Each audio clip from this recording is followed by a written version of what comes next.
wabarakatuh. Waalaikumsalam warahmatullahi wabarakatuh.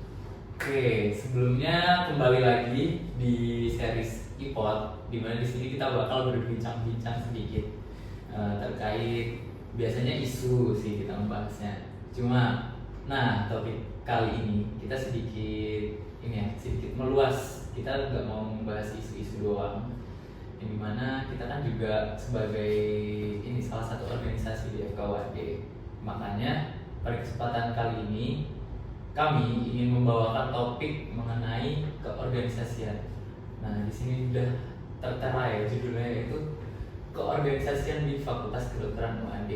Nah, oke, jadi di sini kami mengundang narasumber yang dimana beliau ini merupakan salah satu pejabat organisasi di FKUAD. Nah, kan sebelumnya, mungkin nanti bisa dari narasumber aja ya yang sedikit menjelaskan terkait keorganisasian di FKUAD, dan juga sekarang langsung aja kita perkenalan dulu ke narasumbernya. Oke, baik, Mas, silakan. Halo teman-teman, jadi saya Nafis Asyam sebagai Ketua DPM FKUAD 2024-2025. Oke, baik. Assalamualaikum, Mas. Waalaikumsalam. Nah, jadi di sini kita udah tahu ya. Di sini ada Mas Nafis sebagai Ketua DPM yang menjabat di periode ini, sama dengan periode BEM kita 2024 sampai 2025. Ya, Betul, Mas? betul. Oke. Nah, jadi sebelumnya mungkin Mas bisa sedikit langsung mulai. Enggak deh, jangan. Gimana? Jadi mungkin kita ngomongin dulu tentang ini deh, dari awal struktural organisasi. Nah, kita kan sebelumnya udah nyebut kan kayak BEM. Nah, saya kan di sini sebagai salah satu anggota BEM. Nah, sedangkan Mas Nafis ini adalah salah satu dari kabinet DPM.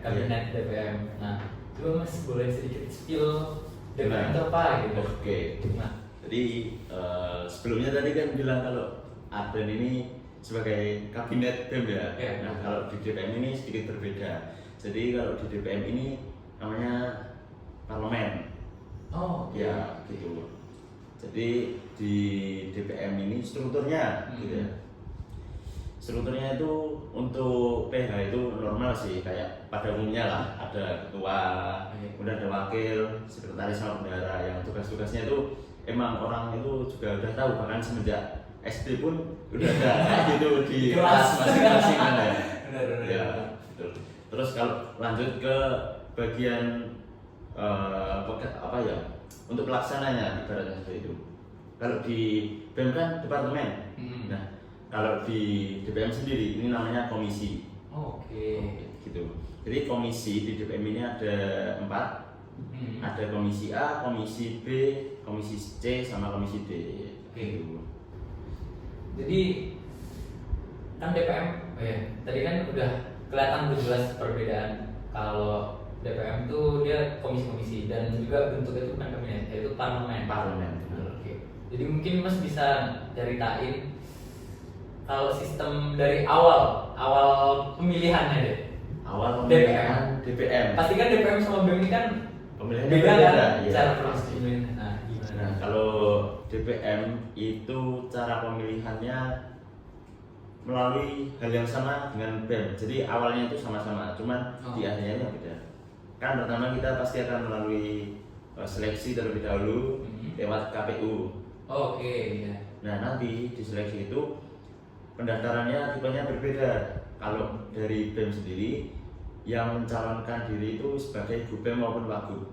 Iya. Nah, sedangkan kalau di DPR itu mencalonkannya sebagai anggota saja.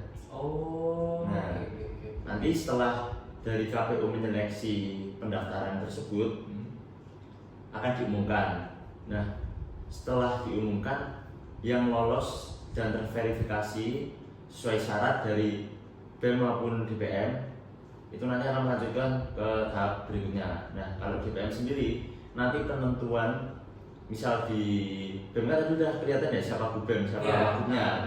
Langsung kan ya. Nanti lewat pemilihan dari teman-teman KPM FK. Ya. Nah, itu pun kalau misal lebih dari satu paslon. Nah, gitu. Nah, kalau di DPM sendiri ini sedikit berbeda. Jadi nanti pada saat kongres, ada namanya kongres itu juga dilaksanakan oleh DPM FK. Nah, itu nanti di dalam kongres itu ada satu acara yang bernama sidang istimewa. Nah, sidang istimewa ini ngapain aja? Kan ngapain tuh? Di sidang istimewa ini nanti orang-orang yang sudah terverifikasi lolos persyaratan dari KPU yang mendaftar sebagai anggota DPR akan menjalankan sidang istimewa. Jadi sidang istimewa itu yang menjalankan orang-orang DPR saja.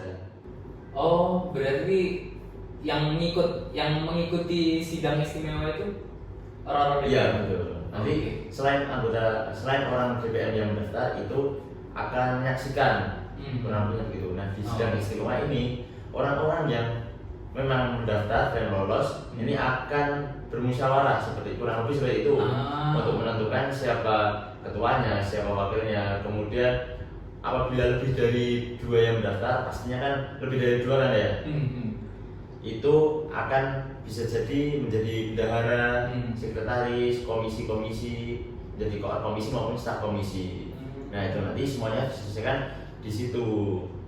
Terus kalau sudah melewati sidang istimewa, nanti akan diumumkan hasil musyawarah itu di dalam kongres. Jadi penentuan ketua maupun wakil dan staf-staf maupun koor itu ada di kongres. Ya, kayak gitu sih bedanya. Kalau di BEM kan nanti ada hasilnya kan ya, udah ketahuan siapa tuh. Nanti di kongres tinggal pelantikan dan pengumuman. Nah, kalau di DPM ngefixnya di kongres, ya di sidang istimewa. Oh, berarti itu jadi yang dipilih sama KBMF sama keluarga mahasiswa pas KPU itu tuh berarti DPM tuh cuma ini jadi anggota gitu. Iya, kurang lebih seperti itu. Tapi nanti yang dipilih oleh KBMF itu lebih kepada dari Gubem dan Wagubnya. Oh iya itu sih. Ya. Kalau DPM itu kan masuk KPU juga. Ya. Nah, itu tahap penyeleksian yang lolos itu gimana? Nah, untuk tahap penyeleksian yang lolos itu nanti tergantung dari syarat KPU sih sebenarnya. Kalau dari DPM sama BEM itu tidak bisa menentukan karena dari KPU juga punya aturan sendiri. Itu juga ada di Pervak tentang KPU kayak gitu. Oh, oke. Berarti mengacu ke Pervak ya? Iya, betul. Oke, berarti ya itu salah satu perbedaannya kan memang karena DPM ini sistemnya parlemen, makanya tuh kita tuh nggak bisa milih langsung jadi nggak bisa dipilih jadi langsung ketua DPM. Itu tuh mereka tuh musyawarah dari anggota-anggota DPM yang udah dipilih dulu tadi itu kan. Sidang istimewa. Dari sidang istimewa. Nah, betul. Oke, kalau gitu Mas mungkin ini kan kita udah membahas DPM. Ya. Sedangkan organisasi di FKUAD ini kan nggak cuma DPM. Betul sekali. Nah, kebetulan kita juga sebelumnya belum pernah ngebahas BEM itu apa. Oke. Nah, organisasi di FK itu apa aja? Ya. Gimana? Mas bisa jelasin dikit gitu ya. Jelasin dikit aja. Apa aja gitu. Jadi organisasi di FK itu ada berapa? Yang pertama ada Ormawa sama Ortom. Nah, kalau Ortom itu yang berbasis Muhammadiyah. Misal kalau di situ itu IMM. Kalau di UAD itu ada Hizbul Waton, HW, terus ada Takasuci, itu juga bagian dari Ortom. Tapi kalau di FK ini hanya IMM. Baru IMM-nya. Ya. Terus yang selanjutnya ada Ormawa. Ormawa sini ada BEM dan DPM. Oh, berarti masuknya ke Ormawa ya? Iya, maksudnya Ormawa, betul. Nah, untuk DPM nanti kurang lebih kan tugasnya sebagai legislatif. Jadi pengawasan, kemudian ada aspirasi, kemudian juga ada peraturan tentang perundang-undangan, seperti itu.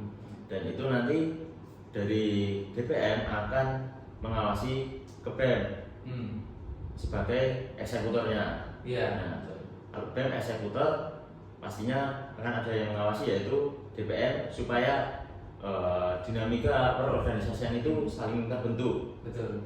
Dan ada sharing, kemudian ada evaluasi sehingga bisa meningkatkan performa dari organisasi. Nah, Kemudian dari BEM sendiri itu kan tadi sebagai eksekutor ya dari setiap kegiatan, kemudian ada kepanitiaan kayak gitu. Nah, dari BEM sendiri kan ada banyak departemen. Nah, di departemen itu ada satu departemen yaitu minat dan bakat. Oke. Nah, di minat dan bakat ini bertanggung jawab sebagai pemegang komunitas maupun LSO. LSO. Iya. LSO itu Nah, apa, Pak? penasaran ya? Penasaran banget. Jadi LSO itu lembaga semi otonom. Oke. Nah, itu sistemnya ya kurang lebih sama seperti organisasi, cuman pada struktural di FK ini dia bernaung di bawah BEM. Oh. Jadi segala kegiatan itu ada penanggung jawabnya yaitu BEM. Pengawas lah, kalau di BEM kan pengawasnya DPM. Nah, kalau LSO maupun komunitas pengawasnya BEM. Nah, kayak gitu. Paham. Nah, di LSO di FK ini ada satu untuk sekarang, yaitu TBM, tim bantuan medis. Oh iya. Nah, itu ya relate lah sama anak FK. Iya, benar. Kayak di mana FK kan Iya, ada betul. TBM-nya kan. Udah dari namanya aja kan tim bantuan medis. Itu kan relate banget kan. Gokil. Relate banget itu. Nah, jadi buat teman-teman yang memang tertarik sama bidang medis dan pengen lebih lanjut mengetahuinya, kayak lebih pengen tahu duluan daripada teman-temannya nih. Oh iya. Nah, itu semua ilmu ada di TBM. Kalau kalian mau mencari hal-hal baru dan lebih cepat, ibaratnya seperti itu. Iya. Itu LSO. Kemudian ada komunitas. Oke. Komunitas. Ini komunitas ada dua untuk sekarang, yaitu MIC sama Aciles. Nah, MIC ini ada di setiap angkatan. Jadi MIC itu satu, tapi memiliki penanggung jawab di tiap angkatan.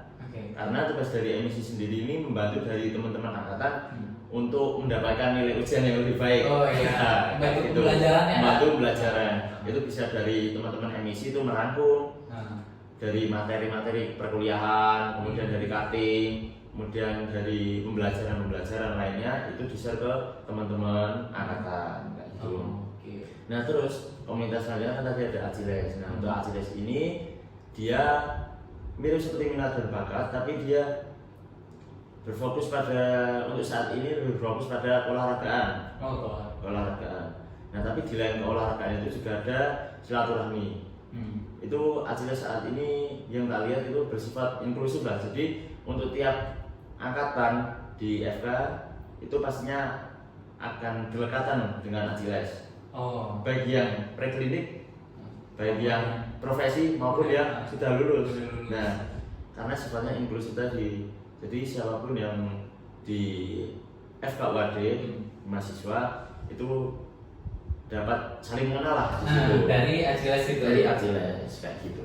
Persis sama namanya kan komunitas gitu kan. Iya. Benar kan Aciles komunitas. Benar, kan, komunitas. Oh iya. Nah, makanya gimana? Nah, jadi lanjutin lagi ya. Lanjut. Nah, kemudian untuk sekarang ini ada dua organisasi yang sedang mengajukan untuk menjadi tetap.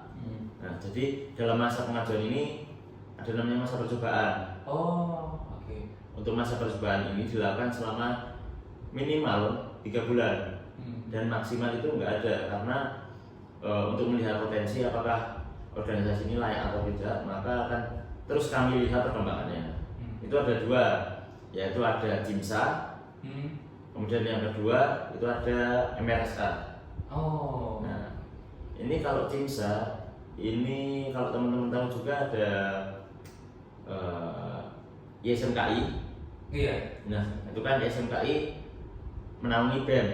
Nah, CIMSA ini kurang lebih mirip seperti ISMKI tapi berada di tingkatnya lebih nasional. Lebih nasional kayak gitu.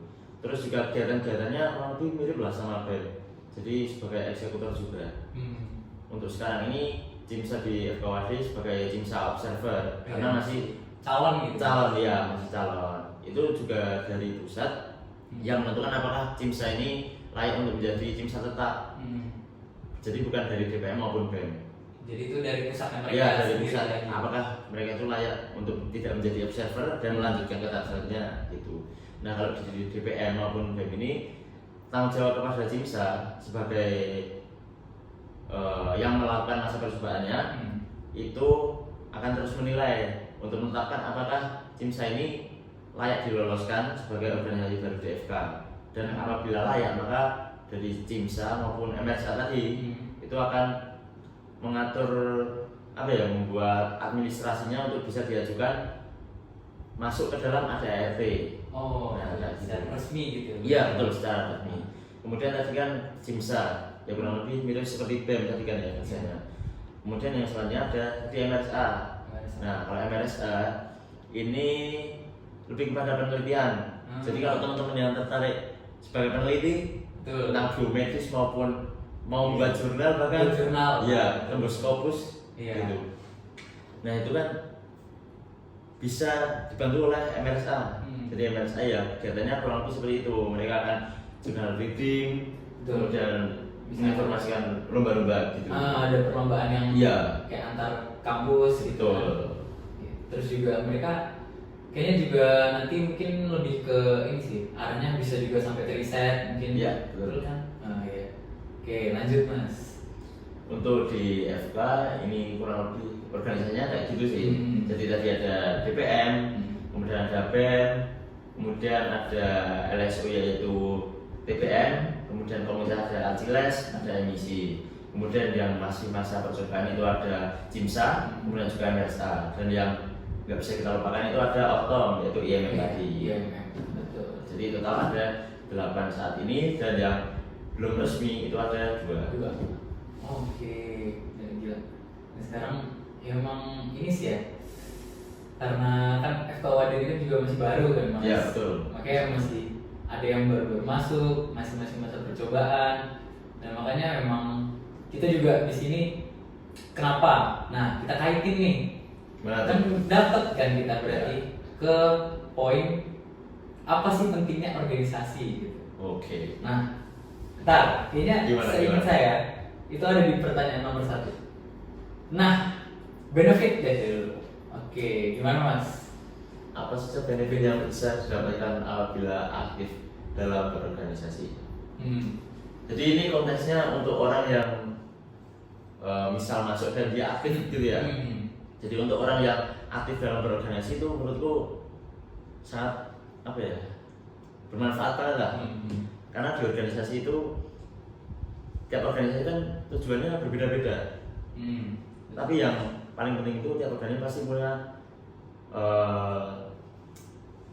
memegang satu hal, yaitu mereka pasti akan meningkatkan value dari tiap staff PH Koor.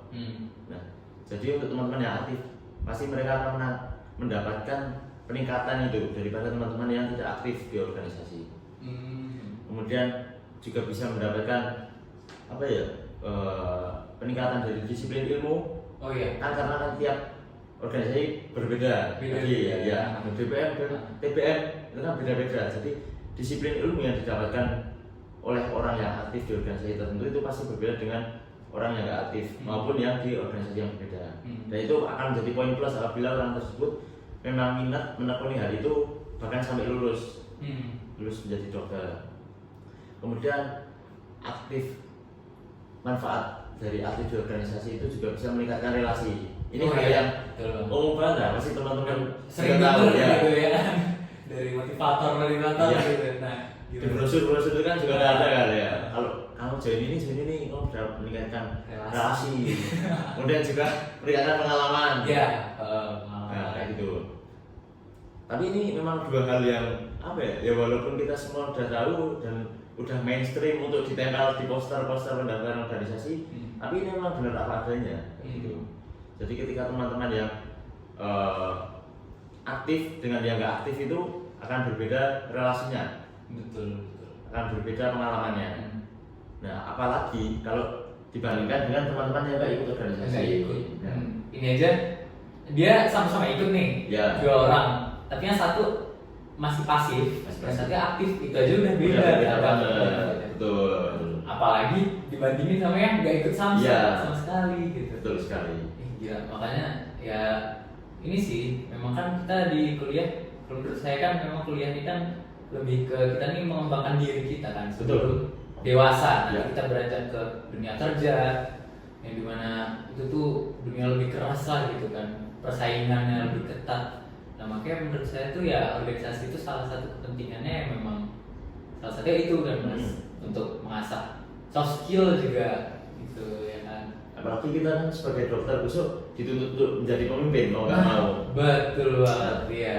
Jadi kan kalau kita mau melakukan penanganan pada pasien, itu kan pasti kita yang memimpin kan. Betul. Nggak mungkin ada satpam rumah sakit yang kayak gitu kan. Nggak mungkin. Ya. Tiba-tiba ngasih arahan ke perawatnya, Iya, satpam nggak mungkin kan. Kan kurang relate. Jadi kita dituntut untuk menjadi pemimpin. Betul. Nah, nanti ada yang lain untuk membantu dokter tersebut. Entah nanti siapa mengatur jalannya pasien, mengatur rumah fasilitas, kemudian ada perawat, kayak gitu kan sangat membantu dari seorang pemimpin. Betul. Kayak gitu. Nah, jadi juga di organisasi kalau kita aktif itu sangat menunjang kemampuan kita besok kalau kita jadi dokter. Terkhusus dokter malah. Ya. Betul. Soalnya memang kita jadi dokter wajib malah, ya nggak sih? Iya, betul. Wajib punya skillnya gitu kan. Soft skill lah. Soft Jadi skillnya. nggak cuman kita tahu ilmu tentang medis, tapi Iya. kita tahu tentang berorganisasi, bersosialisasi. Betul. Kayak gitu sih. Iya, soalnya kan kita tahu juga kan kalau nih sedikit belok ke kedokteran deh, kayak kan kita tuh menyembuhkan orang tuh kan kadang penyakit orang tuh bukan nggak mesti yang bisa diobati dengan obat, minum obat. Ada yang memang dia tuh cuma butuh cerita aja Iya, gitu. butuh pendampingan. Nah betul, makanya jadi dokter ini memang kenapa juga sering dibilang orang nggak bisa digantiin sama robot gitu. Iya. Karena tuh memang kita tuh menyembuhkan manusia tuh nggak mesti karena obat doang gitu. Betul. Salah satunya sosialnya gitu. Nah dari situ dari organisasi ini kita juga meningkatkan kemampuan sosial kita, betul gitu ya mas. Betul banget. Oke, ya next. Oke, boleh. Apa saja tantangan yang dihadapi mahasiswa kedokteran ketika terlibat aktif dalam organisasi dan bagaimana cara mengatasinya? Ini menarik banget pertanyaannya. Oke. Apa saja tantangan yang dihadapi mahasiswa kedokteran jika terlibat aktif dalam organisasi? Iya. Nah, ini pas banget berarti kan pas banget untuk dijawab sama mas yang udah ngejalanin organisasi kan. Udah berapa tahun mas? Dari awal masuk udah? Iya, dari awal masuk. Oke, gimana mas? Kalau menurut mas? Ini pasti juga menjadi pertanyaan dari orang yang memang baru masuk FK. Betul.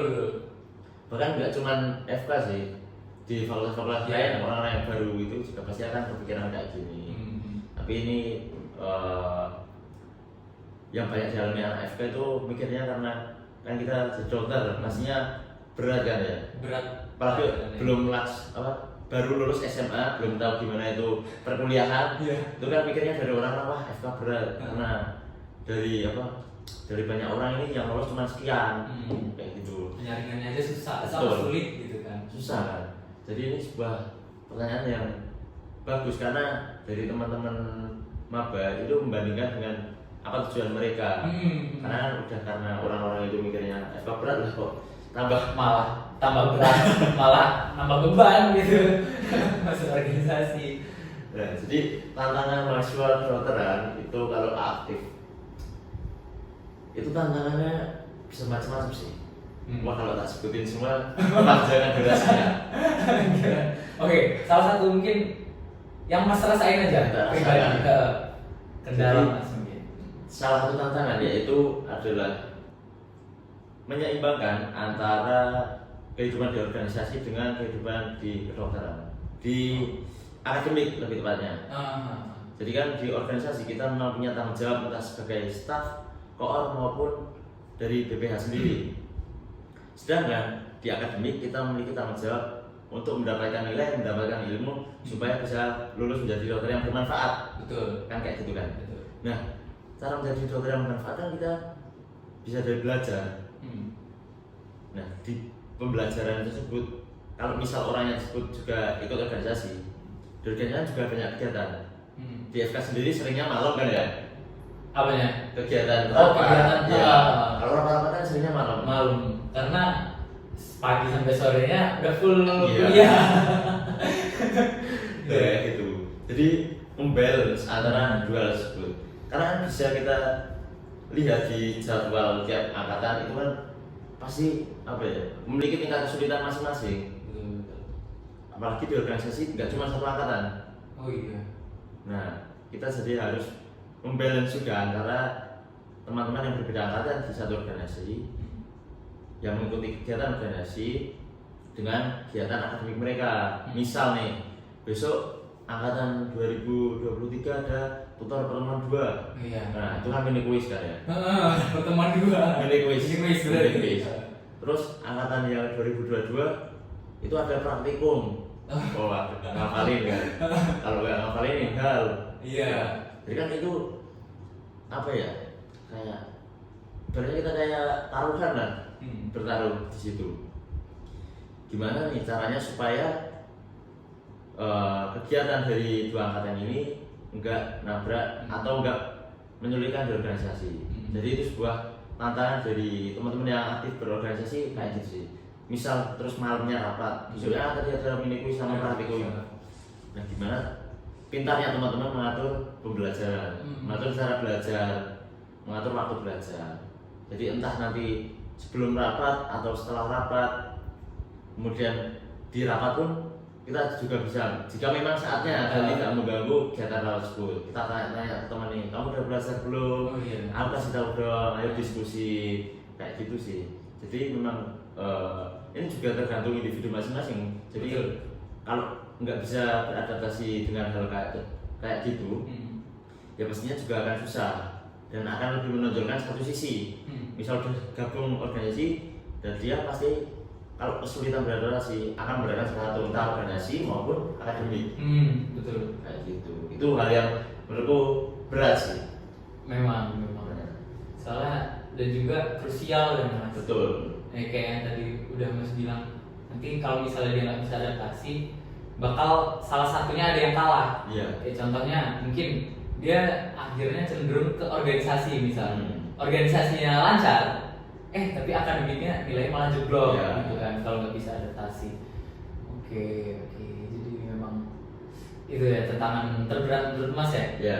Terus lanjut dikit ya. Kalau cara mengatasinya kan tadi udah tak spill. Iya, udah tadi. Jadi nambahin ini cara mengatasi lainnya itu bisa dengan koordinasi dengan organisasi tersebut yang diikuti. Kayak ngeluh gitulah berarti. Kak, besok aku ini ada ini. Ini komunikasi.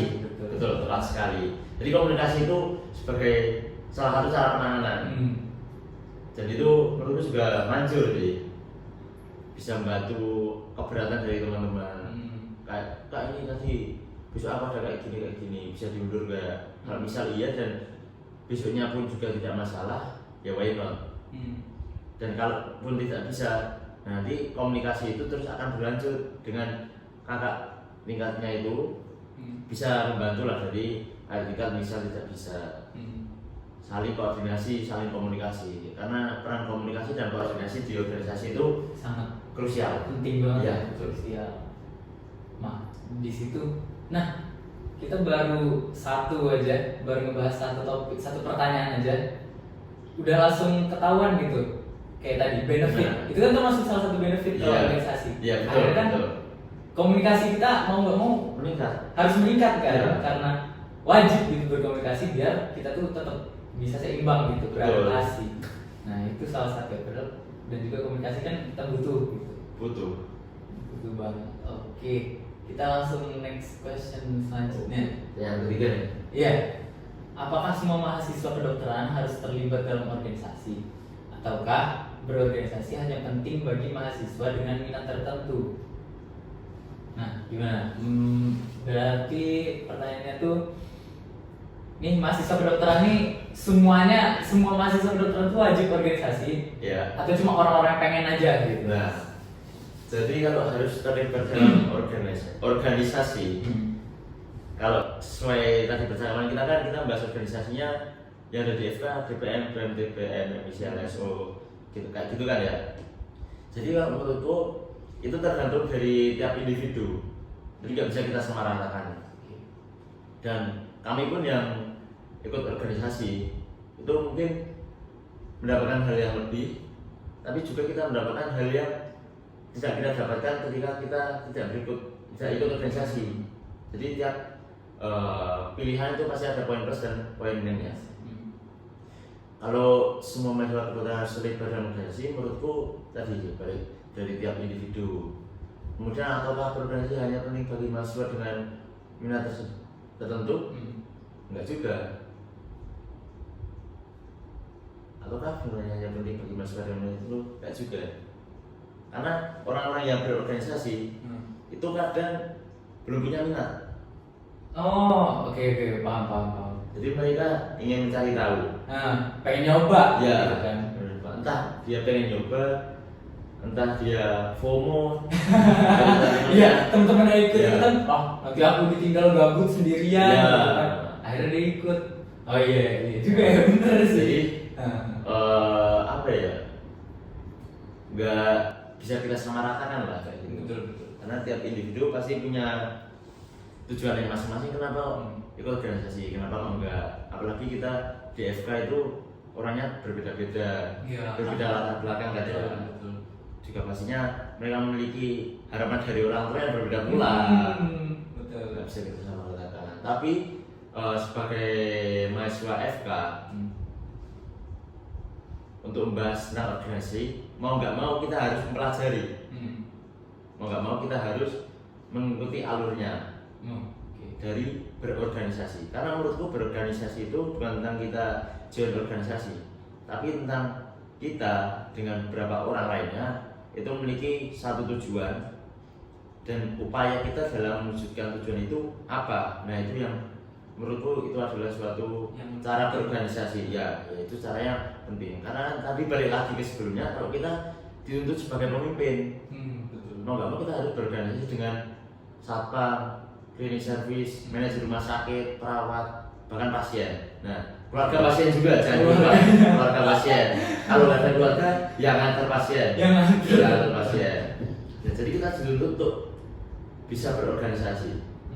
Entah kalian dapatnya di organisasi FK maupun di masyarakat luar, gitu. Bahkan kalian nggak mengikuti organisasi pun kan bisa melihat YouTube, walaupun menurutku juga agak kurang karena kita tidak mempraktekannya. Betul. Nah, dengan hal tersebut yang bisa menunjang kalian berorganisasi di besok ketika menjadi dokter, itu menurutku hal yang harus kita harus kita miliki. Berarti ya inilah alangkah baiknya. Alangkah baiknya. Kan? Betul. Kita juga nggak bisa maksain Nggak bisa maksa. tadi ada perbedaan tiap orang gitu, Iya. maunya apa gitu. Cuma lebih bagusnya ikut gitu. Dan nggak maksa juga sih kalau Iya. misal teman-teman punya tujuan berbeda dan nggak nyari nggak mendapatkan apa yang teman-teman cari di organisasi, ya kenapa ikut gitu. Iya. Karena itu malah buang-buang waktu, buang-buang tujuan dari teman-teman. Betul. Yang penting kita besok sebagai dokter harus bisa berorganisasi. Itu yang lebih penting sih menurutku. Iya, soalnya kan banyak jalan menuju Roma. Ya. Gak cuma organisasi sih, memang masih banyak cara lain. Oke. Oke, next lagi ya Mas. Apakah kegiatan organisasi di Fakultas Kedokteran ini lebih banyak memberikan manfaat atau tekanan tambahan? Nih, saudara mirip-mirip juga sama yang tadi. Balik-balik juga. Gimana Mas? Kalau menurutku sendiri sih, ya balik lagi itu tergantung individu. Kalau misalnya nih kamu pengen sebagai aktif jadi panitiaan, terus tapi kamu malah joinnya DPM, sedangkan di DPM itu kegiatan-kegiatannya itu tidak terlalu banyak daripada BEM. Nah itu kan malah membuat kamu tertekan kan, Iya, karena kamu nggak mendapatkan apa yang kamu cari. Nah jadi memang tergantung individu itu harus memiliki plan terlebih dahulu ketika mau mengikuti organisasi, dan dia memiliki tujuan di organisasi yang dia ikuti. Misal aku tertarik mau menelusuri tentang medis lebih dalam, aku ikut DPM lah. Ngapain ikut DPM? Iya, Ya. kan nggak sesuai Nggak sama sesuai. minat dia, Iya. sama yang dicari. Terus aku mau ikut aku mau mencari tentang cara menjadi legislator, Oh iya. tapi malah join band.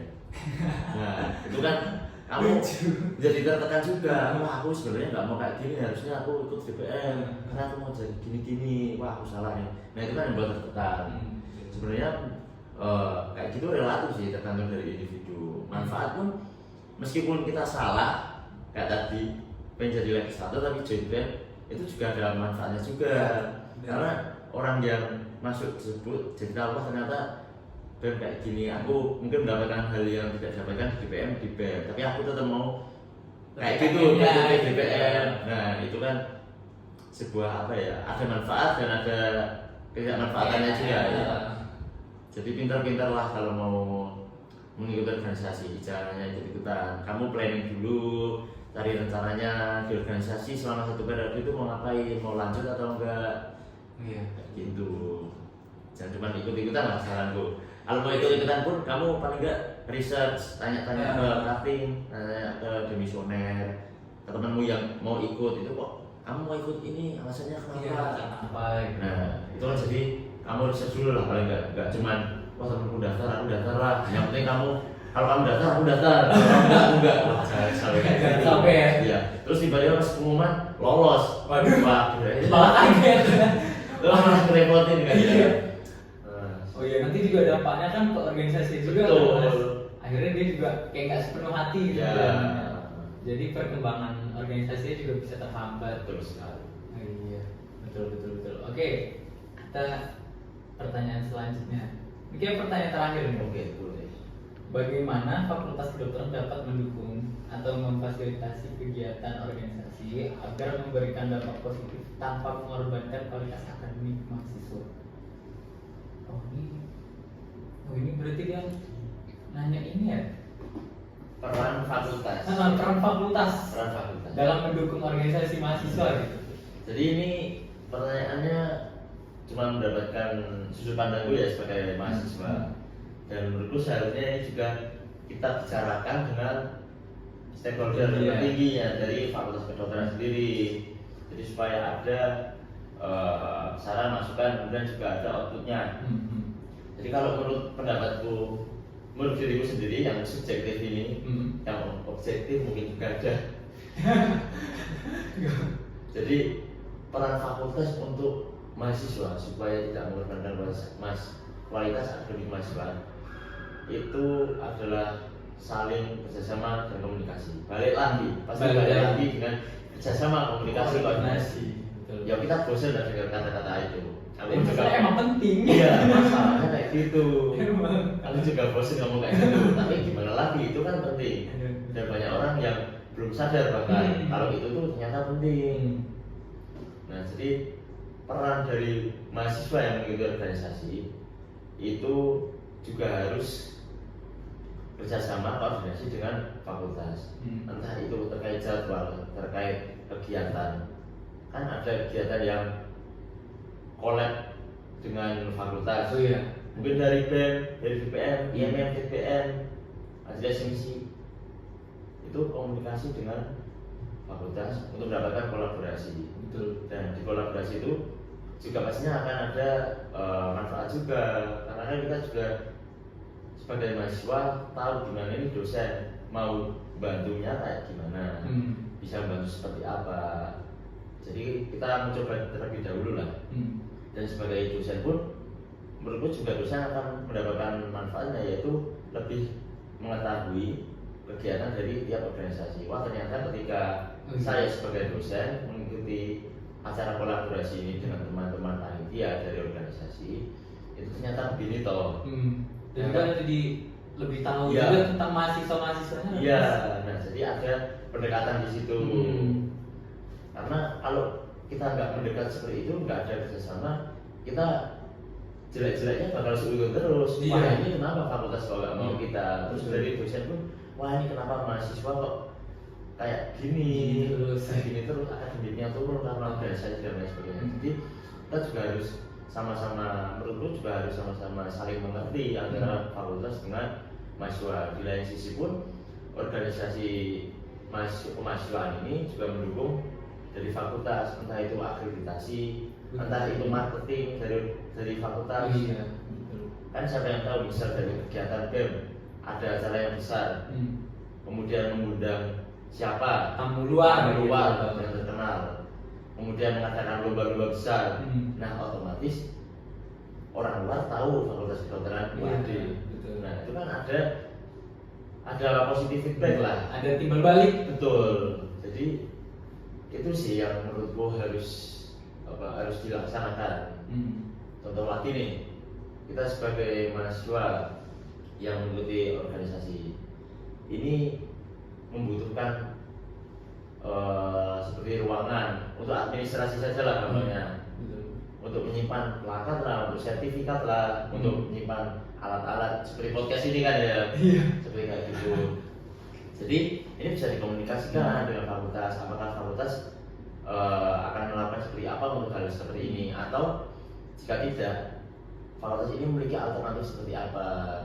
Jadi kita tidak seutuhnya kalau fakultas kalau nggak pernah ngasih kayak kita, ini walaupun kita butuh. Nah disitulah perannya komunikasi dan saling memahami. Wah ternyata dari teman-teman organisasi butuh ya ruang organisasi. Gampangnya kayak gitu. Soalnya kan ini juga nggak sih mas, kan tadi kita udah ngebahas tuh kalau organisasi itu sebenarnya penting untuk membentuk dokter yang hebat juga kan. Nah sebenarnya tuh padahal dengan organisasi ini juga bisa di ini loh, terkait juga keterkaitan bisa dikaitkan sama pembelajaran akademik. Kan kita ini kan preklinik, itu kan persiapan kita ingin menjadi dokter. Nah organisasi itu sebenarnya membantu kita untuk menjadi dokter yang lebih bagus juga. Iya betul lah, setuju. Nah makanya harus menurut saya juga didukung lah. Harusnya kan lebih didukung gitu kan. Dan juga contoh-contohnya ya bisa dikolaborasikan kayak tadi kan. Soalnya juga sama-sama penting, sama-sama menguntungkan lah gitu. Kalau organisasi bagus dan difasilitasi yang bagus, nanti akan menciptakan dokter-dokter yang bagus juga. Akhirnya kan FKUAD jadi alumni bagus-bagus juga. Ya, saling menunjang. Betul. Dan aku yakin pun dari dokter-dokter yang sebagai dosen di FKUAD ini pasti pernah mengalami kesulitan dalam preklinik. Kan sebelumnya udah pernah pernah dari saat berorganisasi. Jadi dokter-dokter yang memang aktif di organisasi sebelumnya di preklinik maupun di profesi maupun sekarang setelah lulus itu kan pasti memiliki insight yang lebih luas daripada kita yang umurnya masih lebih muda daripada beliau-beliau. Jadi dan dokter-dokter itu pastinya punya pengalaman dan memiliki perbandingan antara fase beliau-beliau ini berorganisasi dengan kita yang baru berorganisasi. Jadi ketika kita komunikasikan, beliau itu tahu gimana nih aku dulu berorganisasi kayak gini, kamu kok gini-gini. Kenapa? Kita bandingkan nih, kita cari solusinya. Kalau kita samakan, apakah bisa? Apakah masih relate? Kalau kita bedakan, kita campur dengan punya saya yang dulu, itu bagaimana? Apakah lebih bagus atau kurang? Kayak gitu. Oh iya, jadi bisa menambah wawasan kita juga. Betul. Membantu. Berarti misal kita kayak kan kita baru nih, pengalamannya kan kalah jauh dengan beliau dosen-dosen kita kan, dokter-dokter. Nah, pada saat kita pentok, beliau yang sebelumnya udah pernah merasakan rasanya jadi itu, akhirnya beliau tahu gitu, bisa memberi solusi gitu, mengarahkan gitu. Iya, berarti win-win juga gitu harusnya. Kalau kita komunikasi aktif seperti itu kan pastinya kita akan sering menguntungkan. Kita akan mendapatkan manfaat lain. Tadi itu win-win solution. Itulah. Jadi kita juga di organisasi nggak cuma dapat pengalaman antar teman-teman yang berorganisasi ataupun ketika sudah dibanding dengan organisasi lain, nggak cuma dari itu, tapi kita juga bisa mendapat loh dari dokter. Dokter loh udah pengalaman jauh banget kan daripada kita. Jadi kenapa kita nggak mengambil pengalaman juga dari beliau-beliau kayak gitu? Kualitas lingkungan gitu kan? Iya. Itu menurutku pengalamannya mahal banget sih. Nggak semua orang yang organisasi itu bakal mendapatkan kayak gitu. Karena kita kan di kedokteran ini juga relate dengan dosennya yang dokter, jadi lebih paham bagaimana nih organisasi di kedokteran saat beliau ini masih aktif di organisasi dengan kita yang baru aktif. Betul. Oke, jadi mungkin itu bisa dicatat juga sih Mas. Jadi Gimana tuh?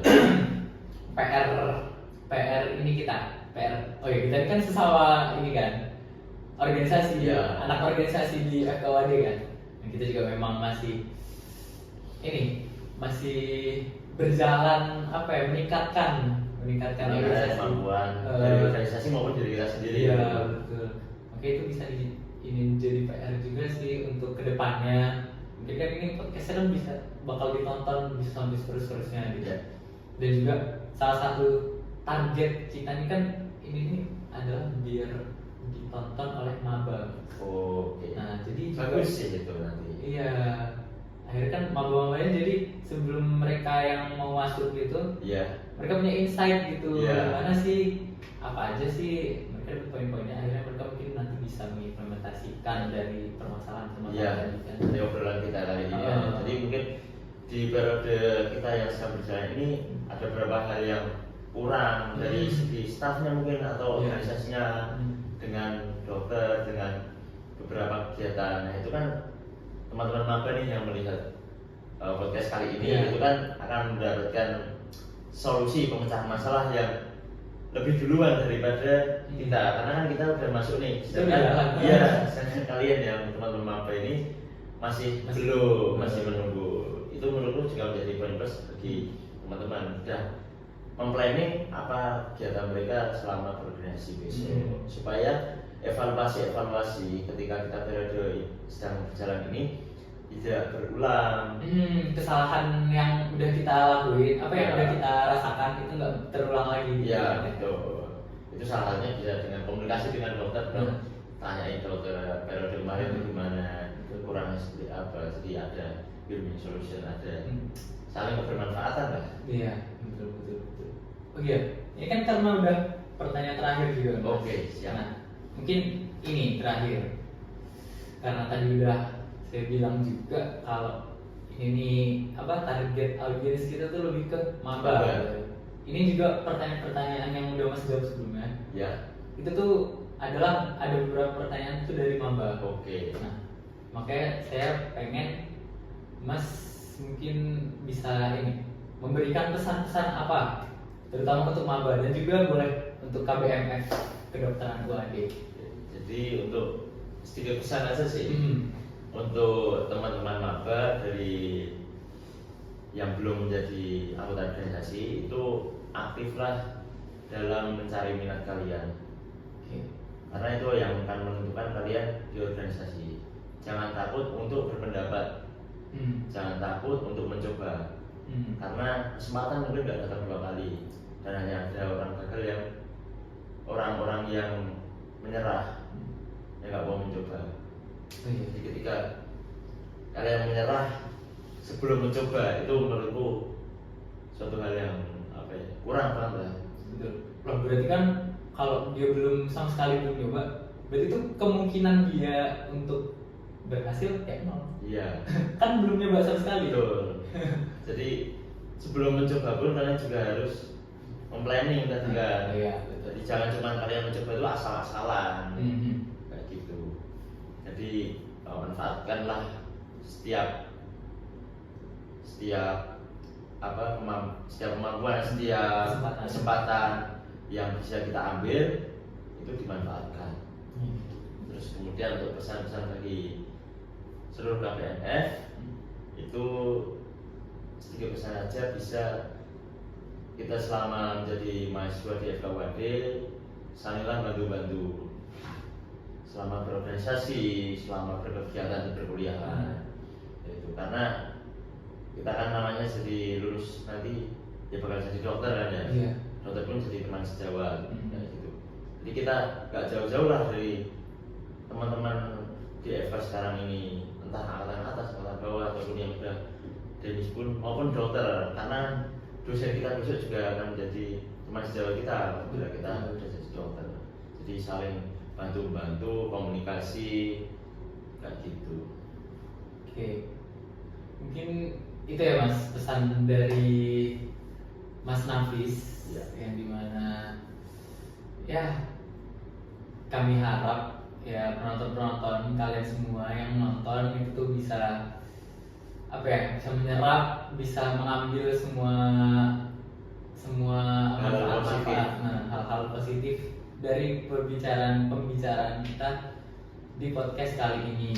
Betul. Mungkin kurang lebihnya itu aja, dan juga ada tambahan lagi Mas? Sudah. Tambahan ya menurutku sudah cukup sih. Nanti kalau teman-teman masih bingung terkait organisasi, Iya. itu bisa tanya-tanya langsung ke teman-teman yang sudah mengikuti organisasi maupun yang sedang mengikuti organisasi. Iya. Jangan takut untuk bertanya. Oh iya, betul. Oh iya, dan juga kalian juga bisa langsung nanya ke Mas Nafisnya juga Iya, boleh. bisa, santai saja. Santai aja kan. Santai aja bakal Aman. dibahas ya kalau tentang organisasi itu kan. Iya. Ya mungkin aku ada kurangnya, ada baiknya, tapi kan kita saling menebar kebermanfaatan. Kita saling sharing gitu. Apa Betul. yang kita punya kita berikan. Ya. Kalian boleh nanya bebas, mau ke aku juga boleh, silakan. Dan juga mungkin itu aja ya Mas. Oke. Kurang lebihnya. Kalau gitu podcast pada kesempatan kali ini saya tutup. Ya kurang lebih mohon maaf. Mari kita baca hamdalah dan kafaratul majelis dulu. Alhamdulillahirabbil alamin. Subhanallahumma wa bihamdika asyhadu an la ilaha illa anta astaghfiruka wa atubu ilaik. Oke Mas, kurang lebihnya mohon maaf ya Mas. Ya, sama Terima saya juga. kasih. Iya, nggak apa. Oke, terima kasih Mas Sama-sama. atas kedatangannya gitu, udah mau diundang. Saya juga berterima kasih sudah diberi kesempatan untuk saling sharing kayak gini. Iya. Oke, Semoga obrolan kita tadi selalu memberikan bermanfaatan tadi. Iya. Amin. Amin. Oke Mas, terima kasih banyak ya Mas. Sama-sama. Oke, see you guys.